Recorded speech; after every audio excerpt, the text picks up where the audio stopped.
Hey guys, డీమార్ట్కి వచ్చాము.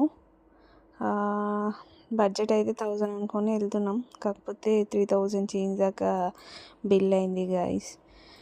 మనలాంటి మధ్యతరగతి వాళ్ళకి సో డీమార్ట్ ఒకటి మంచి అంటే ఎఫోర్డబుల్ వస్తాయని మనం వెళ్తాం, కానీ పెద్ద స్కామే జరుగుతుంది.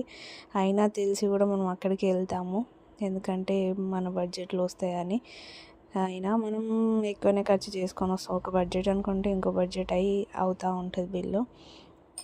ఈ మధ్య అంతకుముందేమో ఎక్కువ ఐటమ్స్ వేసి ఎక్కువ బిల్స్ పెట్టడం, అండ్ ఇప్పుడు ఈ మధ్యలో సనత్ నగర్లో వెయిట్ స్కామ్ జరిగిందంట. సో అలాంటి చాలా చిన్న చిన్నవి జరుగుతూనే ఉంటాయి. అండ్ ఇంకొకటి, నియర్ ఎక్స్పైరీ ఉన్నాయి ఏమో ముందు పెట్టేస్తాడు. సో ఎక్స్పైరీ ఇంకా చాలా అంటే 2 years దాకా ఉన్నాయేమో వెనక పెట్టేస్తాడు. సో నియర్ ఎక్స్పైరీ ఉంటే ఏమన్నా ముందే ఆఫర్లు పెట్టి అట్లా చేయొచ్చు కదా. అలా మన సెల్ఫ్లలో పెట్టి ముందు పెట్టేసి అండ్ ఎక్స్పైరీకి 2 years అట్లా ఉన్నాయేమో వెనకాల పెట్టి అట్లా జనాలను ఎందుకు మోసం చేస్తారు గాయస్, నాకు తెలియదు. మీకేమైనా తెలుసు అంటే కామెంట్ సెక్షన్లో కామెంట్ చేయండి. మీరేమైనా ఎక్స్పీరియన్స్ అయితే సో అవి కూడా కామెంట్ సెక్షన్లో కామెంట్ చేస్తే మిగతా వాళ్ళు కూడా తెలుస్తుంది కదా. సో ఇది గాయస్, బాయ్.